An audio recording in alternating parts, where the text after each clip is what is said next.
Isang mapagpalang araw na naman mga ka-DNC. So for today's video, ipapakita namin sa inyo ang Pajero Gen 3 na ating seservisan for today.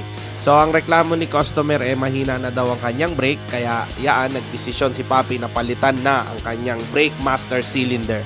So makikita nyo medyo may kalumaan na yung luma niya at papalitan na natin ng bago. So dito, in-start ng i-wiring ni Papi yung ikakabit na brake master cylinder dito sa sasakyan na to. Actually, etong Pajero na to kakatapos lang din mag-major service sa amin. So nagpapalit siya ng radiator niya and at the same time ng kanyang timing belt. So eto na lang yung additional ni Sir. No? So marami siyang pinagawa sa kay DNC. So hindi na nga naman nag-atubili pa si Papi. So inumpisahan niya na yung paggawa ng ating brake master cylinder.